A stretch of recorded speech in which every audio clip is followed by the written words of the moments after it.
এই মাছটা গৌরিকের বাবা নিয়ে এসছে আড়ত থেকে। এটা হচ্ছে আয়লা মাছ। তো দুটো দেখো গায়ে কি সুন্দর দাগ।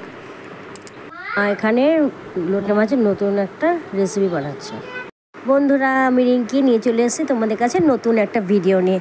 তো আশা করি সকলে তোমরা ভালো আছো আর আমিও ভালো আছি। রোজকারের মতো জল খাওয়া দিয়ে আজকে ভিডিওটা শুরু করলাম। দেখো এখানে রুটি বানাচ্ছি, রুটি না পরোটা বানাবো, আর সাথে বানাবো আলু ভাজা। আর দেখো গৌরিক এই যে প্লাস্টিকের ভিতরে কী আছে জানো, যে স্ট্যান্ড যে টেবিলগুলো হয় সেগুলো তো পেয়েছিল, জন্মদিনে পেয়েছিল, তবে বের করিনি, জানি বের করলে জিনিসটা নষ্ট হবে সেই জন্য আলাদা তুলে রেখেছিলাম। কিন্তু ওর জন্য কি আলাদা তুলে রাখতে পারবো, ঠিক দেখতে পেয়েছে যে নামিয়ে দিলাম। তো লিখছে এর উপরে, তো ঠিক আছে, লেখার জিনিস তো দরকারি জিনিসটা কাজে লাগাচ্ছে। কিন্তু এটার উপর উঠে যখন দাঁড়াচ্ছে না মাঝে মাঝে, তখনই যেন আমি মনে হচ্ছে কেন এটাকে পেলো, লুকিয়ে রাখলে মানে একটু ভালো করে লুকিয়ে রাখলে খুঁজে পেতো না। তো যাই হোক ওরকম কাণ্ড করছে। আর এখানে আমি পরোটাটা দেখো কড়াইতেই ভেজে নিচ্ছি, তবে এখানেই আমি আলু ভাজাটা বসিয়ে দেবো একই কড়াইতে। দেখো দেখছো টেবিল কেমন করলো ওটা স্ট্যান্ডটা, এবার ভাঙবে না বলো, তোমরাই বলো। মানে সারাক্ষণ ওরকে ভিডিও করতেই যেন ইচ্ছা হয় যে কী করছে তোমাদের একটু দেখাই। তো এই দেখো আলু ভাজাটা বসিয়ে দিয়েছি আমি, আর সাথে দিয়ে একটা কাঁচা লঙ্কা দিয়ে আলু ভাজাটা করলাম।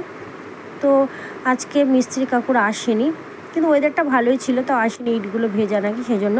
তো যাই হোক আজকে একটু চাপটা কমই আছে, তবে অন্য কাজগুলো করতে হবে, কেন কাকুরা যখন নেই ওইদিকে চাপটা নেই, তো বাদ বাকি এক্সট্রা কাজগুলো আজকে করতে হবে, যেগুলি প্রত্যেক দিন না হয় না, মানে এতটা তাড়াহুড়ো যে এক্সট্রা কোনো কাজ করবো সেই সব আর হয় না।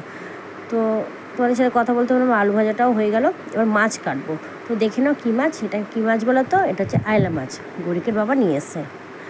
তো দুটো মাছের গায়ে দাও কী সুন্দর টিপ টিপ টিপ ধরে না। তো তোমরা বলো তো কে কে আয়লা মাছের নাম শুনেছো। আর এর চামড়াটা না খুব মোটা হয় চামড়াটা। আর এখানে মা রান্নাঘরে কী বসি বলো তো, লোটে মাছ জলে দিয়ে সিদ্ধ করছে, নতুন একটা রেসিপি বানাবে। আর এখন বর্ষাকালে কাঠগুলো এত মানে ঠান্ডা ভিজা হয়ে গেছে যে উনুন ধরতেই চায় না। ভাতটাই আমার কতক্ষণ ধরে হলো, আর মা এখানে গ্যাসে ভাত বাকি রান্নাগুলো করে দেবে, আমার দুটো পদই হবে। তো দেখো কড়াইতে তেল দিয়ে, আর আমি না কী বলতো স্কুল দিয়েছি দেখি মার শরীরটা খারাপ, তখন বাদবাকি রান্না আমিই করলাম। এখানে যে আয়লা মাছটা সেটা রান্না করব, ঝাল করব আলু ছাড়া। তো তাড়াতাড়ি করে আমি রান্নাটা করে এদিকে ঘর দরগুলো ঝাঁট দিয়ে, আর দেখো ঝোলটা ফুটে গেলো, তো ঘর ঝাঁট দিয়ে চলে গেছি গৌরিককে আনানোর জন্যে। তো আমার মাছটাও তাড়াতাড়ি হয়ে গেল। তবে কী বলতো উনুন একবার ধরে গেলে সুবিধা হয়, কিন্তু উনুন যে ধরানোর টাইমটা এতটা মানে কি বলবো অসুবিধা হয় যে রান্নার দেরি হয়ে যায়। আমার ঝালও রেডি, আর এখানে হচ্ছে লোটে মাছ যে করছিল আমার নতুন রেসিপি, যে বড়া বানিয়েছে, দু ধরনের বড়া, তো খুব ভালোই হয়েছে খেতে। তো বাসন টাসন এখনও পড়েই আছে, দেখো বেশ নেই কিচ্ছু মজা হয়নি, তো ওগুলো মেজে নেব। আর আমি তোমাদের সাথে ভিডিও করছি, গৌরিক তো স্কুলে, দেখো স্কুল থেকে নিয়ে চলে এসেছে, বাবার বাইকটা বাইরে যেয়ে অমনি উঠে বসেছে, মানে ও যেটা উঠবে, এবার যদি বলি নামও নামবে না, তো চড়ছে। কিন্তু ভয় লাগে বলতো, একদিকে স্ট্যান্ড হয়ে থাকলে না যদি পড়ে টড়ে যায় সেটাই একটা ভয়।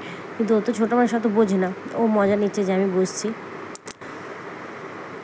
তো বসে রয়েছে, আমি ঘরে চলে গেছিলাম, এসে দেখি ডাকছি, দেখি না তাও আসছে না।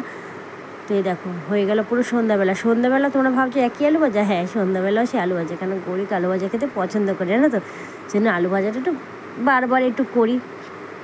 আর এখানে হয়ে যাবে রুটি। তো আজকে ভিডিওটা আমি এখানেই শেষ করলাম, তোমরা সকলে ভালো থেকো, আজকের দিনে টাটা।